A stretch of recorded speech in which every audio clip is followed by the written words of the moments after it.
Hello. This is EUROSTUDENT Talks. I am Marlene, the one moderating this webinar here today. I am very happy to see many familiar names among our audience, but also several newcomers to our webinar series today. So welcome to you as well. I hope this first experience of EUROSTUDENT Talks won't be your last, and we would be very happy to see you at our future events as well. But going to the content, very broadly put, our focus today is on student mobility and international experiences abroad. And we are getting insights from Germany this time. For talking about this topic, we have invited here Jan Gerher, who has been working as a senior researcher at the German Academic Exchange Service called DAT since 2013. He is responsible for the annual publication Wissenschaft Welthoffen and various other study and data collection projects on academic mobility and the internationalization of higher education institutions.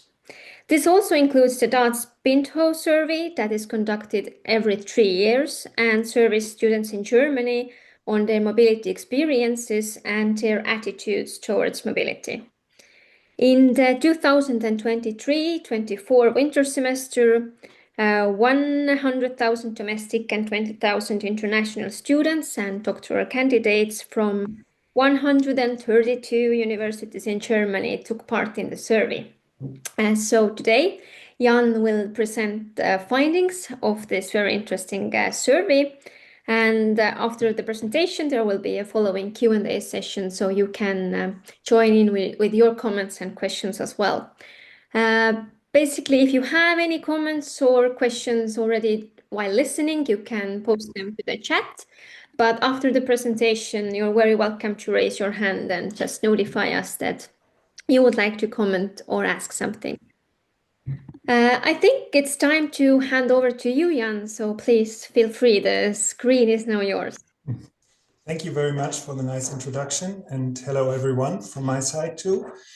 Yeah, I will tell you a little bit about virtual study experiences abroad from the perspective of students in Germany, from the perspective of domestic students in Germany. I have to be a little more precise here, and this is what I'm planning to do. I will first explain the databases for the data that I will show you or present you today. Then I will talk a little bit about definitions, what can be understood as virtual, hybrid, and blended mobility, and why I'm pretty critical about the term mobility in this regard. So I will explain you why. And then I will show you the results and my conclusions on the survey data on virtual and blended experiences abroad, I will call it. And at the end, some open questions or even open research questions and recommended reading before we head into the Q&A. Okay, so the databases, as Marlene already told you, is the so-called Binto survey. We do it every 3 years here at the DAAD, and the last one in the winter semester 2023-24 was the second survey. So we started the survey series in 2020-21, so right in the middle of the COVID pandemic was the first Binto survey. But the last one, 3 years later, was already like under pretty normal circumstances, and that's the data that I will present today. Binto is an abbreviation for Benchmark Internationale Hochschule, which means Benchmark International University. And what is it exactly? As I told you, we do it every 3 years. It's a survey of domestic and international students and doctoral candidates. And the domestic students, they have to answer questions about their planned and completed study-related stays abroad, their mobility motives, and the barriers that they see, the barriers to mobility, and also virtual and hybrid experiences abroad. The international students, they are asked for their reasons for choosing Germany and their university in Germany, how the application and visa issuance process went, what their study experiences in Germany are, how satisfied they are with their life and their studies in Germany. And very important now for us at the DAD, also their intention to stay in Germany after their graduation, also what they want to do when they stay in Germany, where they want to stay, in which German state, and how long they are planning to stay.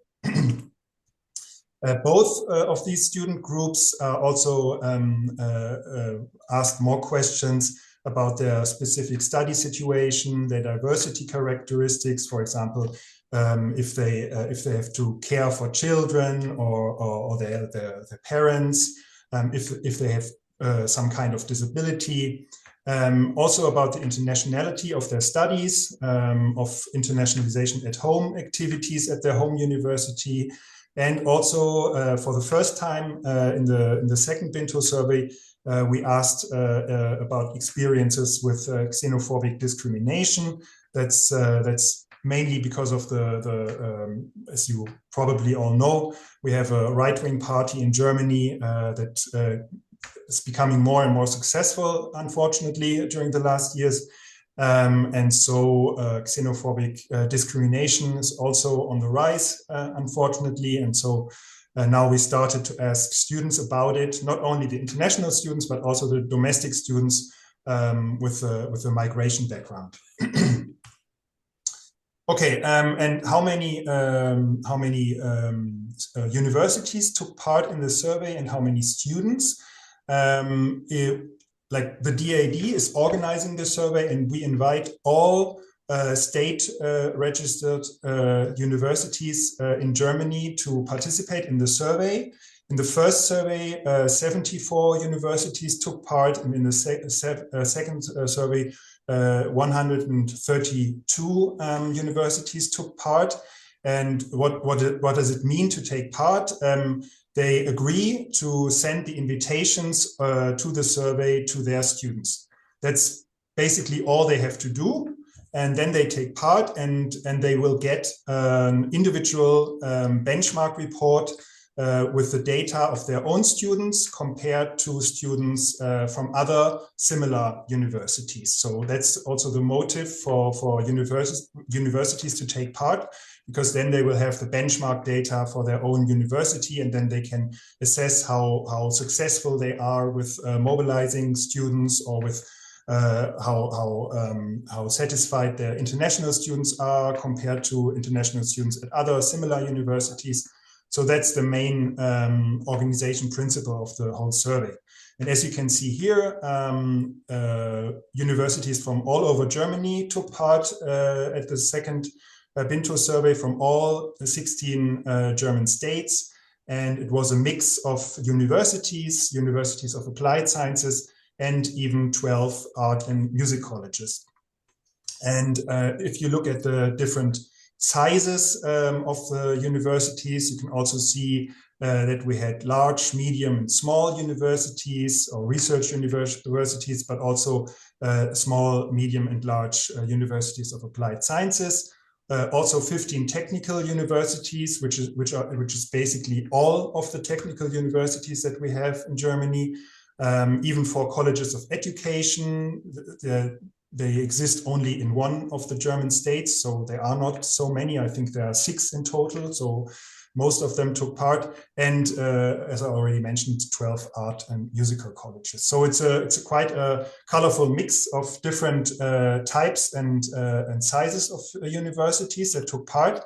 And if we look at the numbers of students that answered the questionnaire from these universities, we invited a total of 1.4 million students and doctoral candidates at these participating universities, and a total of 120 took part.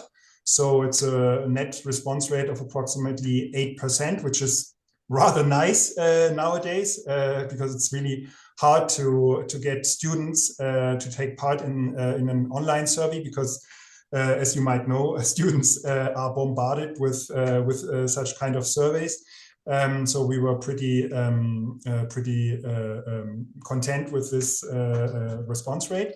And if you only look at the students at bachelor and master's level, it was like 95 domestic students and 21,000 international students at these two levels, so excluding the doctoral students. And the 95,000 domestic students are the students that we will look at today in the data about virtual and blended mobility or experiences abroad.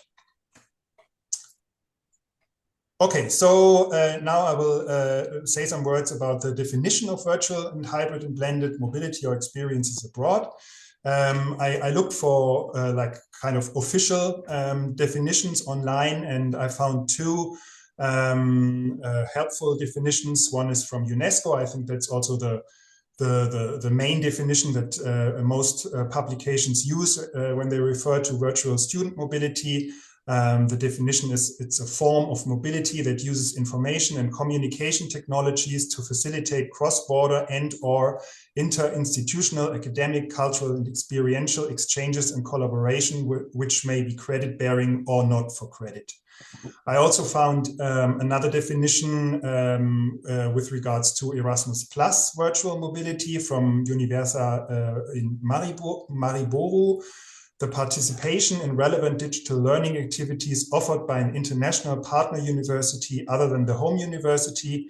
The activities are offered for educational purposes and or allow students to acquire new competences and knowledge without the necessity of physical mobility. Okay. The second thing that we will look at today is hybrid, or also sometimes called blended student mobility, especially in the Erasmus context. It's mainly called blended student mobility. And UNESCO defines it as this. A third type of student mobility is hybrid student mobility. This combines elements of both physical and virtual mobility. If we consider virtual student mobility and physical student mobility as the two ends of the mobility spectrum, hybrid student mobility covers the wide variation in between. So it's everything in between physical and virtual with different shares of both these two elements. There's also a definition by the European Commission on blended mobility. I will not read it because it's pretty long. The thing I want to say is that these terms, hybrid or blended student mobility, are often used interchangeably, but sometimes they are also used to differentiate between simultaneous forms of hybrid student mobility, and then it's usually called hybrid if it's simultaneous. So if someone's, for example, someone's abroad physically, but at the same time he's doing online stuff at his home university, for example, and the staggered or blended sequences of virtual and physical elements, like for example for the intensive blended programs in the context of Erasmus Plus, you do kind of some online activity from your home university, you meet other students abroad, then you go abroad for a week. And after you come back to your home university, you do some online stuff or online classes again with students from the place where you went abroad. So yeah, that's the two meanings that you usually find when you look for these terms online. So now my criticism on the mobility, on calling these forms of internationalization or international activities by students mobility.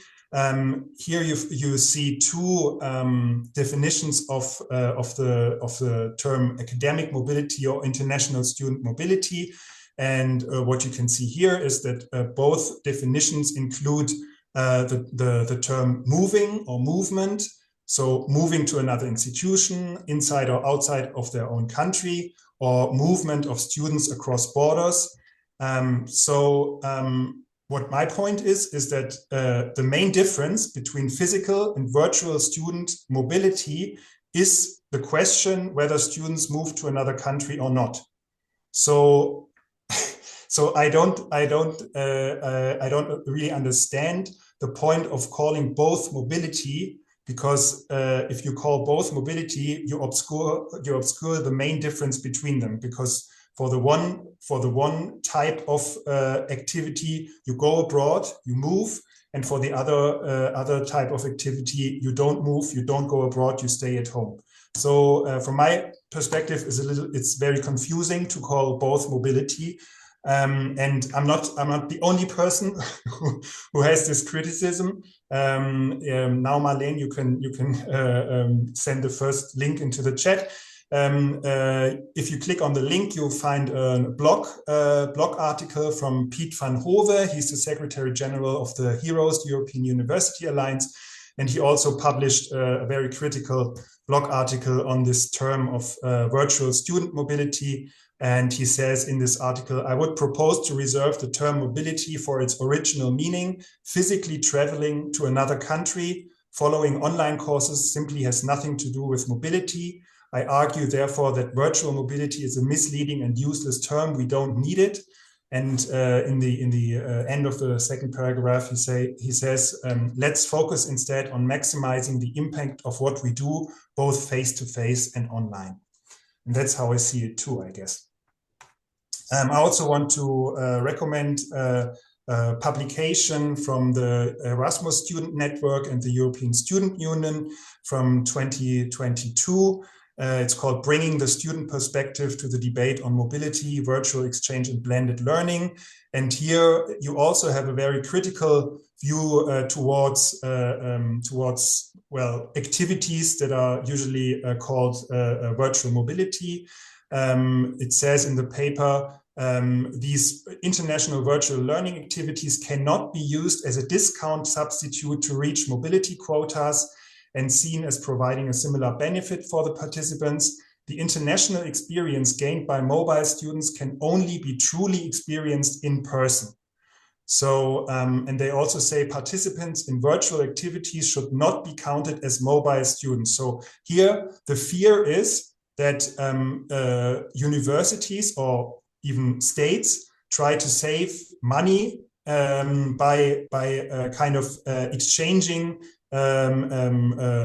real mobility, physical mobility, by these virtual forms of experiences abroad, and they call it mobility to kind of obscure this saving measures. So I think that's the main criticism in this position paper, and I think that it's also a good point. We really have to be careful here and not pretend that it's both mobility and it's both has the same effects or impacts, because it's not. Okay, so now I will show you the results and the conclusions that we took from these results regarding virtual and blended experiences abroad in the second BINTO survey.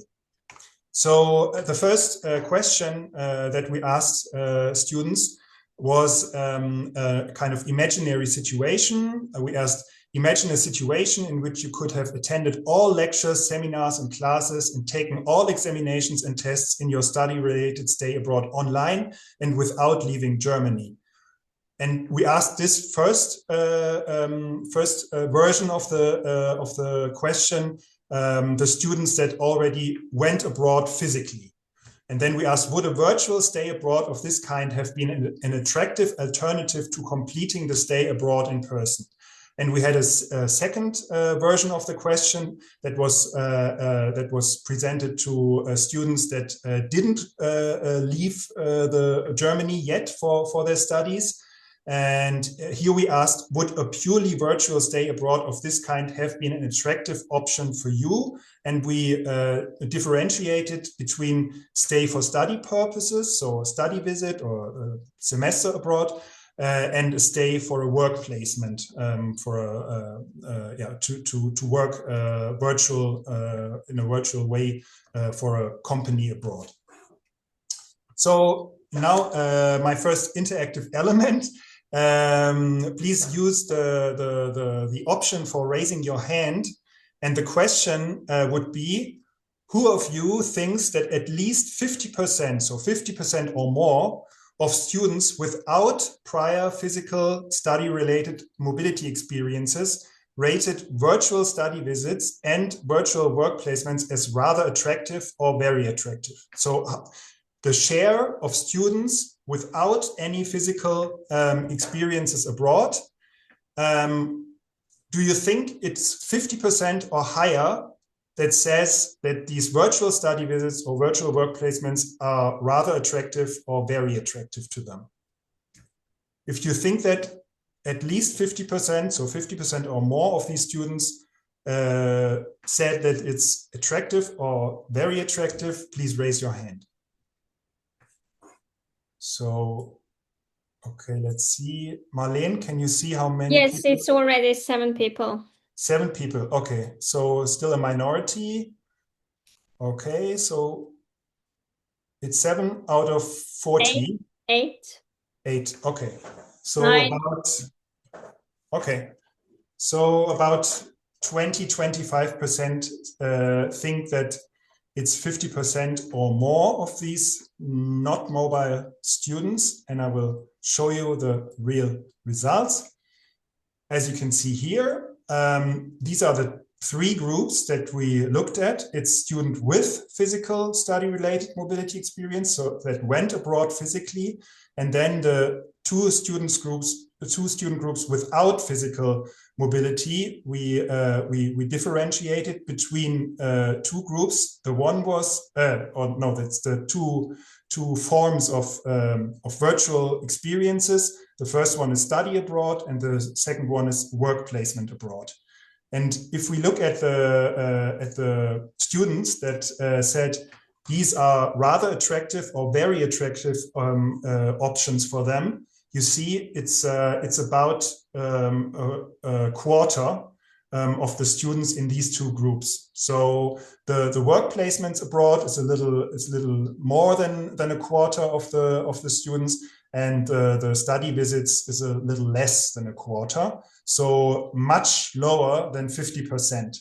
And if we look at the students that physically went abroad, it's even much lower. It's only like a little over 4% that said that these forms of virtual experiences abroad seem to be attractive to them. And the vast majority of these mobile students, almost 80%, said, no, this is not attractive at all to me. So, okay, not a very successful offering for these students. The second thing we asked was about blended. It's a little annoying. I don't see my own headline now. Okay, hybrid or blended mobility. And the question we asked here is, it's again 2 versions for the students that already were abroad physically, and the students that didn't go abroad physically yet. And we described what we described here as a situation is the form of blended mobility that you do with the intensive Erasmus intensive programs. How are they called? Marlene, can you help me? Short intensive programs, right? Yes, something like that. Yes. Okay, so that's what I explained before. You have a short virtual phase where you meet other students, then you go abroad for like a week or maximum of 30 days, and then you come back and you have a second virtual phase. So my second hands up question would be, who thinks that at least 50% of students without physical study-related mobility, so that didn't go abroad before, rated these hybrid international experiences as rather attractive or very attractive?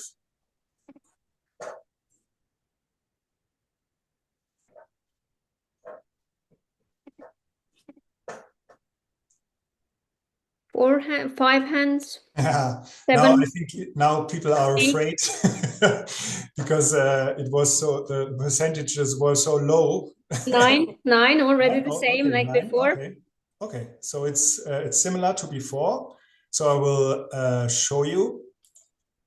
It's really a higher percentage. Again, we differentiated between two groups without physical mobility experiences. The first group was a group that planned. No, sorry, that I'm sorry, I have to stay abroad. Not yet. Oh yeah, they plan to go abroad, but they haven't realized their stay abroad yet. But they are planning to. And the second group is they planned stay abroad, but failed to realize it. And as you can see here, the second group is the group with the highest percentage of students that say that a hybrid or blended experience abroad seems rather attractive or very attractive to them.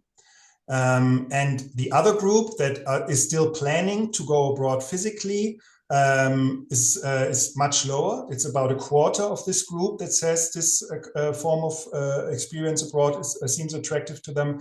And again, the third group of students that already went abroad physically, it's only about 16% that says this seems attractive to them. But if we compare these shares to the shares regarding the purely virtual experiences abroad, all the shares are much higher. So blended or hybrid international experiences are seen as much more attractive compared to purely virtual experiences abroad.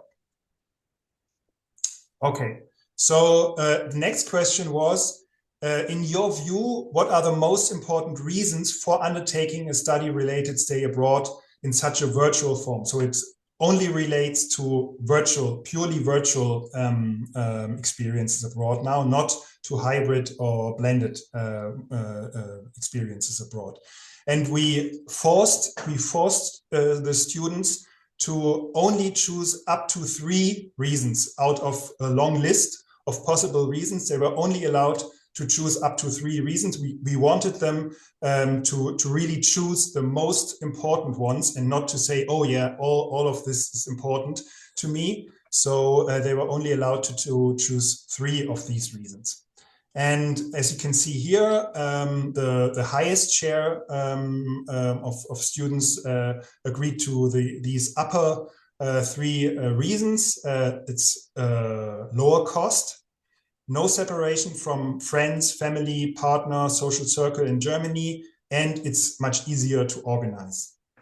The other reasons were much less important, but what I also want to point at is that there were two reasons that relate to inclusion.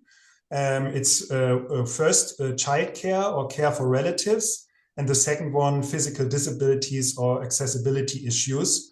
And it was both around 10%. And we know that these are the percentages approximately of students in the whole student population that have children or have disabilities. So I guess it's pretty important for if we talk about the possible advantages of virtual experiences abroad for strengthening inclusion. And the next question was, in your view, what are the most important reasons that speak against undertaking a study-related stay abroad in a purely virtual form? And here again, we forced them to choose a maximum of 3 reasons out of the list we gave them. And here again, 3 reasons stood out. It's the limited intercultural experiences, limited experiences outside the higher education institutions or the workplace abroad. If you do internship abroad, it's like having a good time, having like Erasmus parties and stuff. And lack of choice or availability of virtual digital stays abroad. So a lot of students also thought that there's no real diversity or not enough offerings to do these kinds of virtual stays abroad, which is also quite a significant reason why it's not so easy to do it. And here we also find one reason related to inclusion, but it's at the very bottom of the list. It's accessibility problems with existing options. So fortunately, it seems that this is a rather minor problem to people who have accessibility problems. Okay. So now these were only like kind of theoretical questions to people. We didn't yet ask for the concrete and real use of these virtual international courses or placements. So the next thing we asked was, what did you really do yet? Did you really use some of these virtual international offerings at your home institution? And we also asked for different types of virtual international experiences, and you can see them here. That's first the whole group of students that we asked. So this includes students that already went abroad physically and students that didn't go abroad physically. And you see here the different types of virtual experiences abroad that we asked for. It's online lectures, online seminars, and also a complete online study stay at a foreign higher education institution, or an online work placement. And as you can see here, the most common form is a single online seminar of their own and a higher education institution abroad. So a kind of cooperation between their home university and a university abroad. But even this most common form, there are only like 7% of students that say we already used this kind of virtual experience abroad. We already did this. And so you see, it's really a kind of a minority phenomenon, this whole virtual experience abroad stuff. Okay, and this relates also to Erasmus data. This is from Wissenschaft Weltoffen, and it's data from the beginning of the COVID pandemic. And as you can see here, the Erasmus data also shows the percentages of wholly virtual and hybrid Erasmus days during this first year of the COVID pandemic. And you see these shares were also very, very low, like only 2.4% were wholly virtual and another 1.5% were hybrid. So also, even if it's Erasmus sponsored, these kinds of virtual or hybrid experiences, you see it's a really low share. And even during the COVID pandemic, when physical mobility was sometimes very, very hard to realize or even impossible to realize. Okay, I have to hurry up a little bit, I see, because I used a little more time than I expected. So I will skip this hands up part, and I will just tell you the results for if we compare again students without physical experiences abroad and with physical experiences abroad. You see the difference here. These are the students without physical experiences abroad, and these are the students with physical experiences abroad. And what you can see if you compare them is that the students that go abroad physically, they are the students that also use the virtual options more often, like double the time of twice as much as the students without physical experiences abroad. If you compare here, like the online seminars is 11%, and for the students without physical experiences abroad, it's only 5%. So twice as much students that go abroad physically also additionally use these kinds of virtual formats. Okay, The last thing I want to show you is also a digitalization aspect, but it's kind of the reverse perspective. It's the mobilization potential of digital offerings by the home university. So if the question is, or the question in our survey was, how far would the following factors increase your willingness to complete a study-related stay abroad? And we asked for 3 conditions: being able to take part in events at your higher education institution in Germany online while staying abroad. Second one, being able to take exams online at your higher education institution in Germany while staying abroad. And the third one, having online access to services provided by your higher education institution in Germany while staying abroad, e.g. registration systems, forms, certificates, etc. And what you can see here is that a pretty high shares of the students we asked said that these conditions would raise their willingness to go abroad during their studies to a high degree or even to a very high degree on a 5-point scale. And what you also see is that female students said this more often compared to male students. So female students are even easier to mobilize by these digital offerings by the home universities. We also checked for 3 different groups of students, not the gender groups, but 3 groups. The first one was they never considered going abroad physically for their studies. The second group thought about it but decided against it. And the third group is still unsure or was still unsure about going abroad. And what you can see here is that the last 2 groups that at least thought about going abroad are the groups that are most able to be mobilized by these digital offerings of their home institutions. So this is, from my perspective, this is a quite promising result for universities that want to mobilize their students, that want their students to go abroad during their studies, because it shows how important these digital offerings are to get your students to go abroad. Okay. I have to check my time, so I think I will pretty much skip my conclusions because you can take the time. I think if it takes like 1 or 2 minutes, it's not okay. Yeah, I will not go through all of them. I will maybe point to a few of them, to the most important ones from my perspective.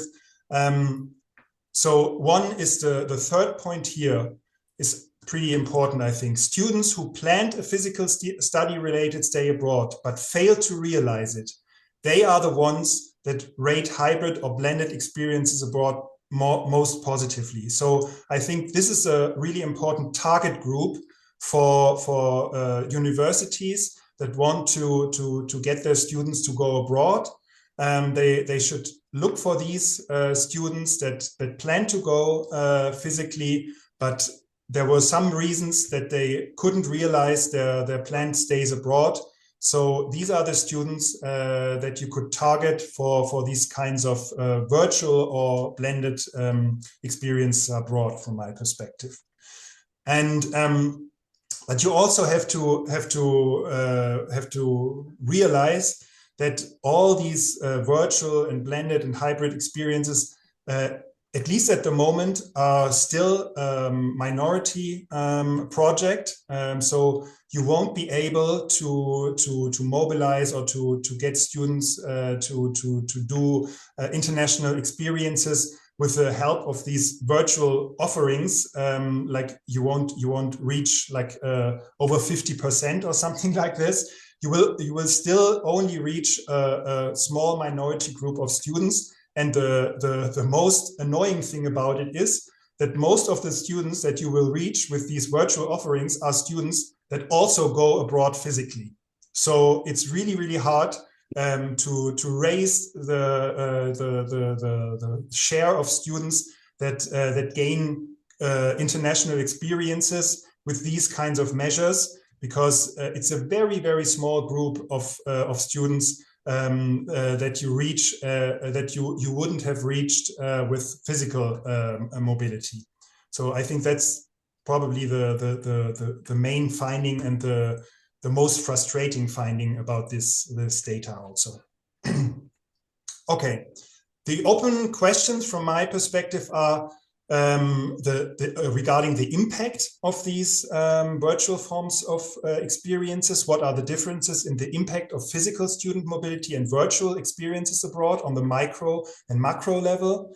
Also, can the offerings or designs of virtual experiences abroad be optimized to enable a higher level of inclusion?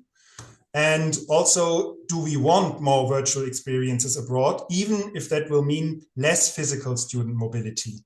Or to put it a little more generally, how important is physical presence for the ideal study experience abroad? That's also very much related to this position paper from the Erasmus Student Network and the European Student Union, because they are very critical about replacing physical student mobility by virtual student mobility. And the very last slide is recommended reading. We published a research brief from Robert O'Dowd, who is one of the leading authors on virtual student exchange. That might be of interest to you. Marlene will also put the link to the paper in the chat. And Robert O'Dowd has also a publicly available reading and resources list for virtual exchange and blended mobility. So you will find in the last link that Marlene puts in the chat a long list of reading if you're interested in the topic. Okay, that's it from me. Thank you. Thank you, Jan. All the publication recommendations are linked to the chat. And I also linked this EUROSTUDENT webpage where we have the recordings of previous talks and materials. And yes, as there was a question about it, yes, the presentation as well as the recording will be made available at EUROSTUDENT webpage. I think still tomorrow or on Monday the latest, but we will trying to be quick with the recording at the material, so it will be all there. And also, if we have some newcomers at the same on the same link, you can subscribe to the EUROSTUDENT Talks mailing list and see the all previous ones. But opening the Q&A now, we have already one hand raised. It's Salvinia. Please, you're welcome to comment or ask. Thank you very much for such an interesting report, and not only interesting, but the new report and very important, I think. But I think that there are some pluses and some minuses of such studies. The big plus is flexibility. You can combine your studies with your work or your personal life, of course. The other advantage is lower costs, savings on living abroad and traveling, and accessibility, because it is possible to get world-class knowledge without leaving your home and your state. But there are some minuses also: less social connections, the ability to communicate directly with lecturers or with professors and class colleagues is lost. Need for self-discipline requires an extremely high level of motivation of person and time management skills, I think. And of course, limited hands-on training. For example, some specialities, for some specialities, the distance learning, the virtual learning is not suitable at all, for example, for the medicine studies. So the question, do the most famous universities of the world offer them? As far as I know, these universities suggest traditional on-campus learning, but of course they are actively expanding their digital or virtual studies. For example, Harvard University, through its online platform, offers hundreds of short courses and specialized certifications. So their most popular course, as you know, Fundamentals of Computer Science. It attracts millions of visitors around the world. Full distance undergraduate studies at Harvard University are not offered at all, but some master's programs, such as through Harvard Extension School, as you know, are available. Oxford University, basic undergraduate studies are in person only here also, but the university offers the distance short courses through their Department of Continuing Education. Cambridge, similar to Oxford University, the Cambridge University focuses on face-to-face training, but offers the distance refresher courses for the specialist. Thus, it is likely that the disadvantages of full distance studies, full virtual studies will remain, and the universities will not rush to offer such studies fully. But in the future, I think it is probably possible that as artificial intelligence tools develop much more, and such studies will be encouraged too, much more. But what do you think about that? Thank you very much. Well, I think there were different aspects in your question or in your talk. First of all, you touched the topic of inclusion. I think well, the data I know from our survey shows pretty much that that there's not much more inclusion in the virtual experiences abroad compared to the physical mobility. And that's also it's already shown by the high percentage of students that use virtual forms of experiences abroad that also went abroad physically. If we did a better job of including students that don't have the chance to go abroad physically, the percentage of students in this group that did virtual experiences abroad would be much higher. So I think we should get better at the inclusion problem for these virtual forms of mobility.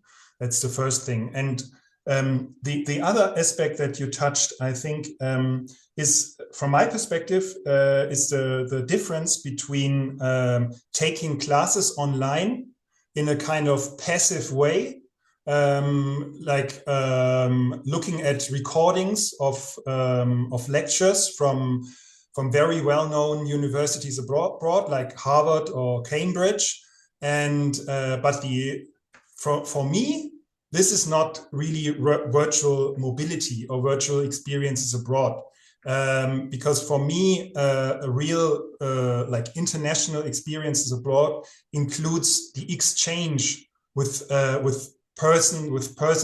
students from these other universities, and not only passively like looking at a recorded lecture. That's nice. It's nice to have. It's much better than it used to be, because we didn't have this opportunity like 20 years ago. So it's nice to have for people that will never go to Harvard or Cambridge, will never be able to finance such a stay. But at the same time, it's not the same experiences. It's not the same impact like having a really interactive exchange with students from other countries. So I think we should be really careful to distinguish between these different forms of virtual experiences abroad. Yes, Thank you. Thank you. Any other comments, questions? Christina, and then after that, another question as well by Maria. Christina first, please. Thank you, Jan, for presenting the results of your study. I don't have a question so much as an observation, which maybe leads to more questions, because what really stood out to me is when you showed the reasons that would speak for a virtual experience abroad. And it fits almost perfectly with the reasons against mobility, which we ask about in EUROSTUDENT. Yeah. So it would seem like it would be a perfect solution, because the main reasons that students report to us who are not willing to go abroad, as many of the participants know from their studies, are that they don't want to leave their family or their circle of friends, and that the cost is too high. So it would fit very well, one would think. And so I would find it very striking that you report that it's more of an add-on rather than an alternative, which just going from the reasons it could be. So it's a very good observation. And to be honest, I really thought about including another slide with the data that you just mentioned, not from your survey, but from our own survey. We also asked for motives to go abroad physically in our survey. And it's really like this. It also stood out to us when we looked at the data. It's exactly the main barriers to going abroad physically is the first one is always it's too expensive. So it's perfectly like here that you see the lower costs is a main advantage. And the separation from friends and family partners is also always a very important reason not to go abroad physically. The hassle of the organization, it's all the important reasons why some students don't go abroad physically. And that's really, for me, it's the one of the main findings of our data, and one of the most surprising findings. That from all these first questions that we asked, you would really expect that it's possible to reach students that don't go abroad physically with these kinds of offerings, but you don't. So this is a surprise, but this is also one thing where universities should think about. Why don't we reach these students yet? What can we do to better reach this group of students?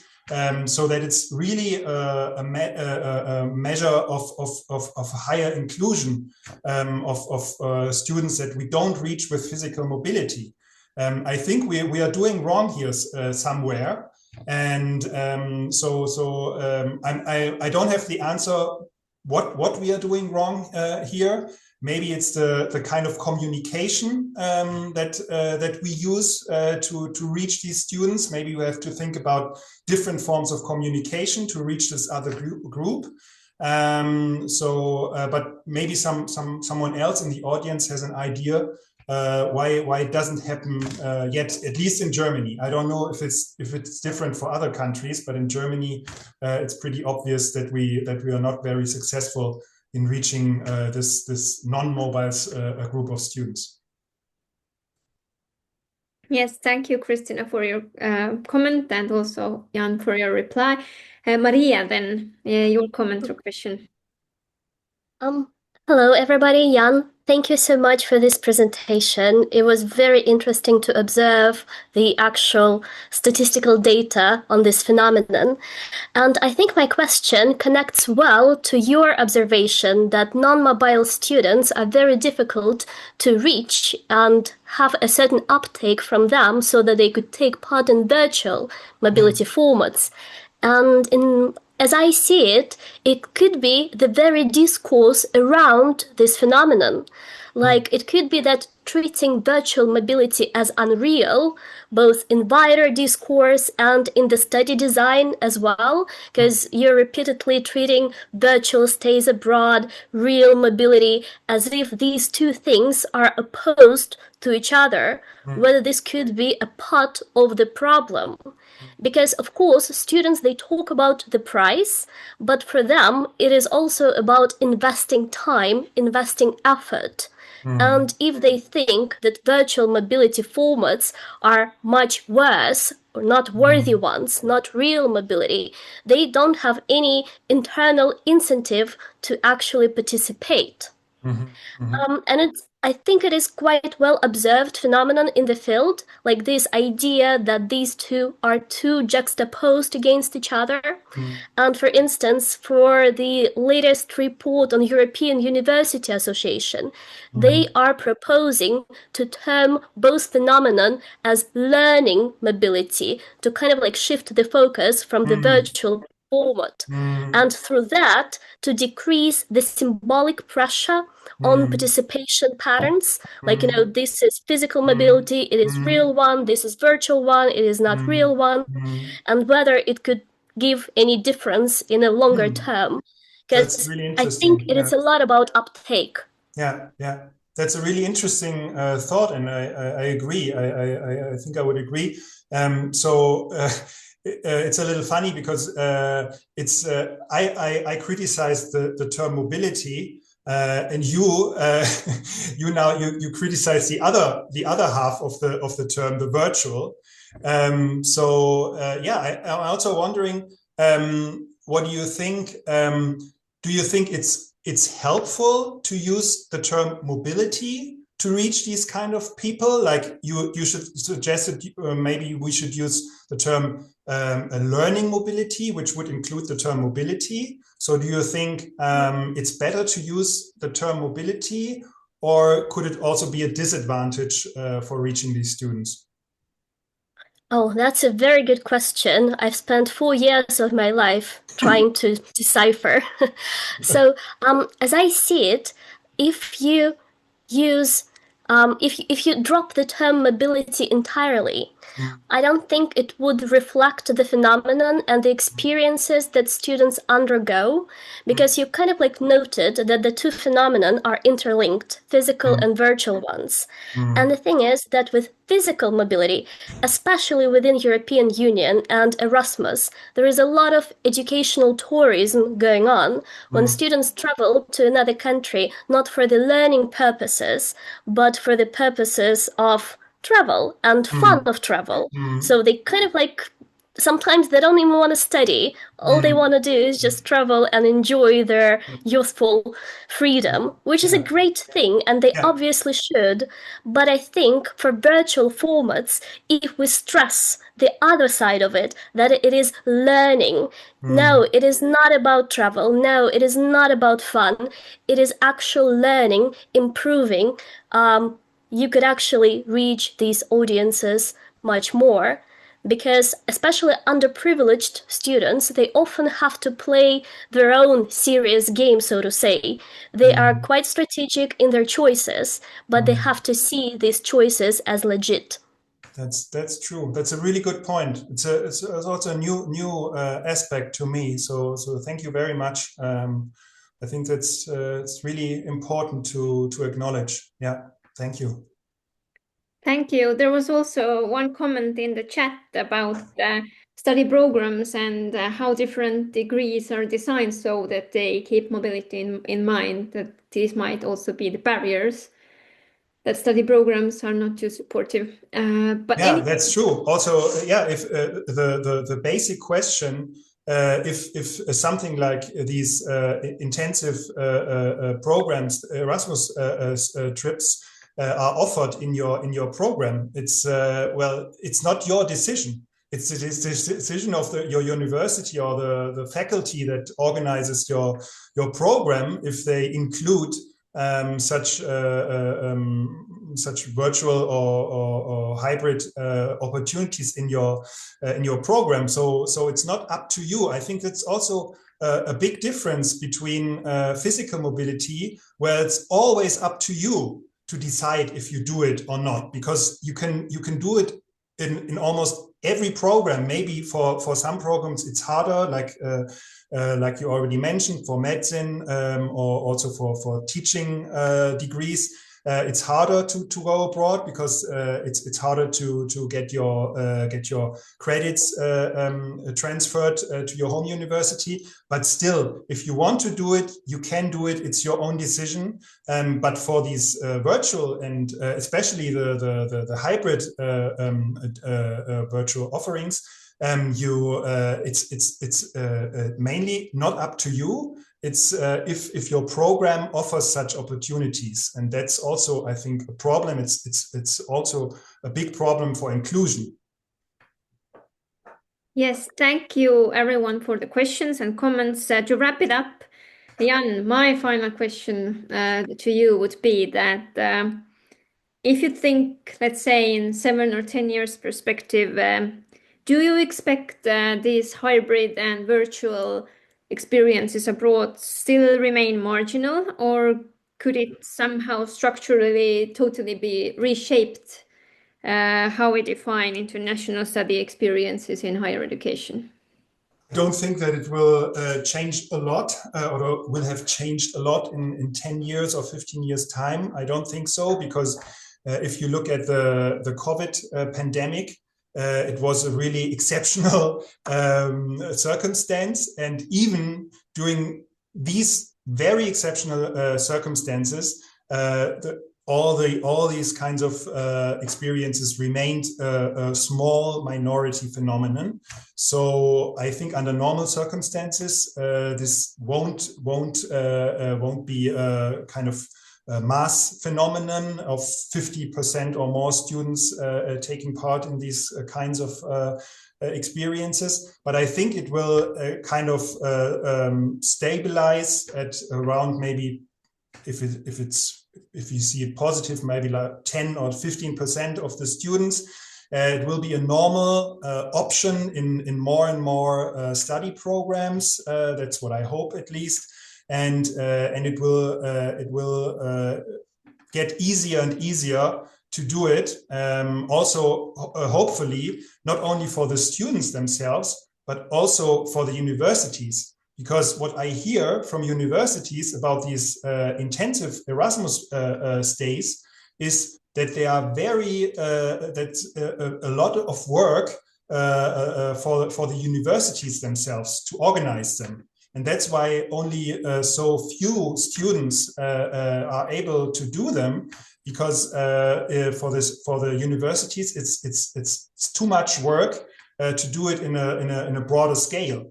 So that's what I hope for, that it's becoming easier and easier to organize for universities and for the students themselves to do these kinds of experiences, and that we will have a kind of stable share of students that are using it, of around maybe 15, if we're lucky, around 20%. But I don't think that it will be more.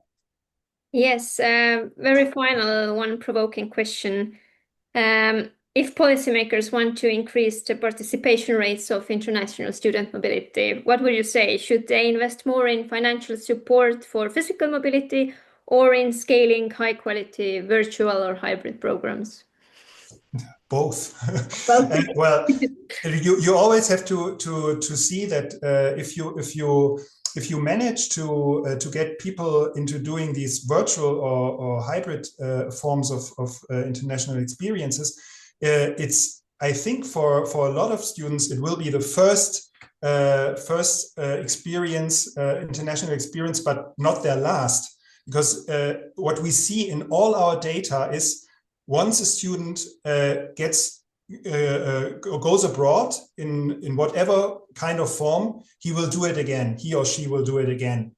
It's with physical mobility, but it's also with virtual. It could be like a first step, and if you cleared this hurdle for the first time, I think it allows you to also go abroad physically. So I think this is also one of the most important functions,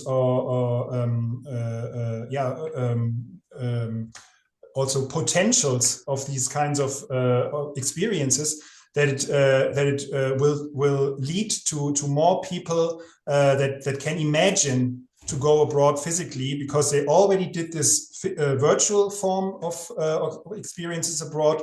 So the hurdle for going abroad physically will be lower. So I think it's really worth to invest in both, but what we really shouldn't do is save money for the physical mobility to have more money for the digital. I think this would be a real shame, and I would really support to invest more money in both of these forms. Encouraging the very first step, either format.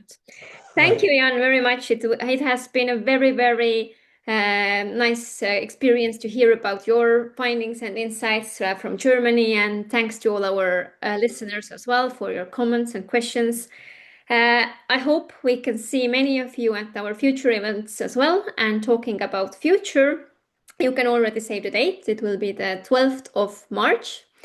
And then we will hear about a very intriguing dissertation project that focuses on inclusive education at distance learning universities.